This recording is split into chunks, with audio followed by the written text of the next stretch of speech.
All right, mercantilism is another economic system that we're going to look at as our exploration of the European world continues.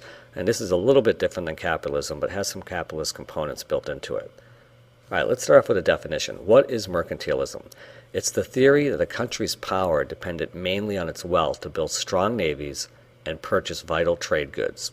Okay, so we've got gold, we've got some ships, and we've got some trade routes. These are the basis of the mercantilist system. Now, there are two ways that you can increase a nation's wealth. First, you want to obtain as much gold and silver as possible. And we saw this when we looked at the conquistadors when they conquered the Aztec and Inca civilizations. Their primary motive was to get gold and silver to help make their country more wealthy and powerful, as well as themselves, too. In addition, you want to establish a favorable balance of trade in which a country is going to sell more goods than it bought. So you need to sell more things than you buy, or otherwise you'll have an unbalanced system of trade. If you buy too much and then you don't have any money left to pay for those goods, you become in debt. So that balance of trade needs to be in your favor. Sell more goods than you bring in. Okay, so here's how mercantilism works. I'm going to explain this for you. Colonies existed for the benefit of the mother country. So in this case, we'll say England in Europe is the mother country, and it's going to colonize North America. Okay? Now, what's in North America? Well, that's the source of raw materials. Raw materials are essentially cheap, inexpensive. Okay, so they're easy to find. Might be trees. We'll use trees as an example, actually. Let's say trees, wood. There's not a lot of wood left in Europe at this point. They've cut down all their trees. So they go to North America. There are trees everywhere. So they start to cut down trees and ship them back to Europe. Pretty cheap, pretty inexpensive. Now, they ship those back to the mother country to be turned into finished goods. So I take my trees, my wood, that I've shipped over from North America to Europe, in this case we'll say England, and in England I'm going to turn it into a finished good, like a chair or a table. All right, so that's a finished good. It's something that has to be manufactured. Now, that finished good is then shipped back to the North American colony. All right, and in the colony, the finished goods, which are shipped back, are expensive. So when it came over as a raw material, it was cheap. But now that it's gone back over as a finished good, like a table or a chair, it's going to be expensive. So the difference in this case is what we call profit. So if I send $5 worth of wood to Europe, they turn that into chairs, and then they sell the chairs for $15. All right, that's $10 of profit. Maybe if you cut out $5 for shipping costs back and forth, you've got $5 of profit for the chair.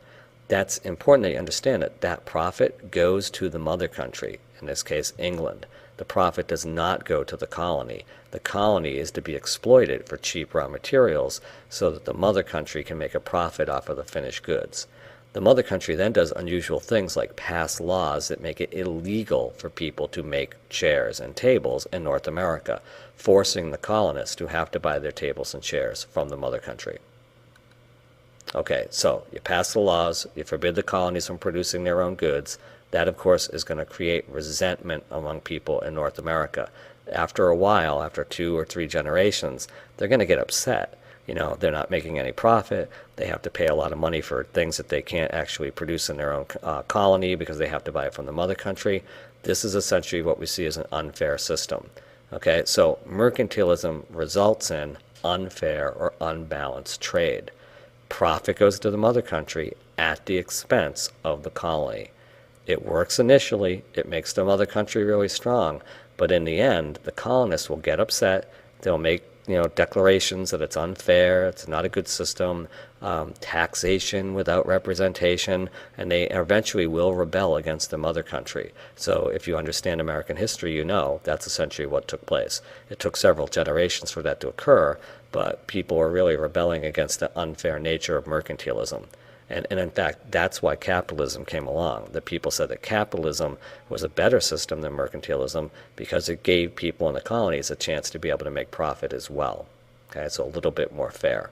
Competitive, but fairer than mercantilism. Okay, here's another system of trade that you need to understand as part of this process of mercantilism, and it's known as triangular trade. So let's take a look at what's going on this map below.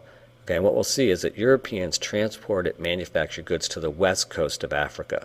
So again, Great Britain is manufacturing goods, maybe tables, chairs, clothes, guns, and perhaps, and they're shipping them to the western part of Africa near the Congo.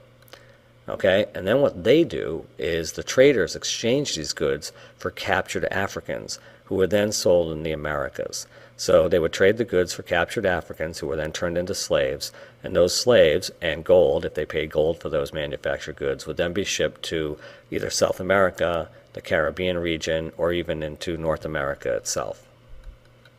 And then the merchants that bought that sugar, coffee, and tobacco in the West Indies would then sail back to Europe to sell these products. So you can see that what North American colonies are making is rum, cotton, tobacco, sugar, molasses, cotton. Those are raw materials, which are sent back to the mother company as cheap raw materials that then pay for the shipment of manufactured goods down to West Africa.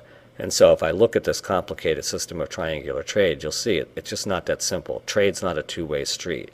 All right, so raw materials to the mother countries make manufactured goods, which goes down to Africa, are traded for slaves. The slaves are brought to America and paid for with the raw materials, which are then sent back to Britain. And this cycle continues and repeats itself over time.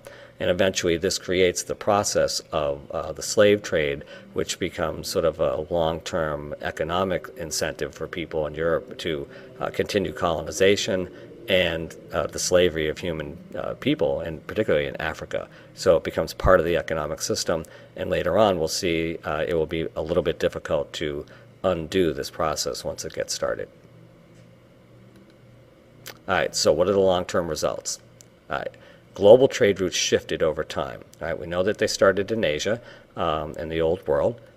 We also know that the old Silk routes declined, that the Silk Road began to decline and people weren't trading in West Asia as they once were. West Asia and the Islamic world were displaced as the centralized location of global trade. Then the Atlantic and the Pacific Sea routes became the new focus of global trade. So you can see by looking at these two maps, all right, the old trade routes of Asia were across land and across some sea routes, but the new routes of trade are actually in the Atlantic Ocean. It's a complete shift away from Asia and West Asia, the Middle East, to sort of the Atlantic region, the coasts of Europe, Africa, South America, and North America. This is one of the things that's really left behind the Old World, and particularly the Middle East. The Middle East had its golden age of Islam in the 1500s. It was pretty much in decline, but between the 1200s and the 1500s is when they were at their golden age. But once Columbus sailed the ocean blue in 1492 and these trade routes shifted, it sort of marked the beginning of the decline of the Islamic golden age because a trade route shifted. Nobody had to go through the Middle Eastern middleman anymore. They could now just get on boats and go around them. And in fact, part of the reasons that we have some Islamic resentment towards the West today is the fact that they were left behind back in the 1500s in terms of global trade. And not until the emergence of oil as a major resource have they begun to gain power again.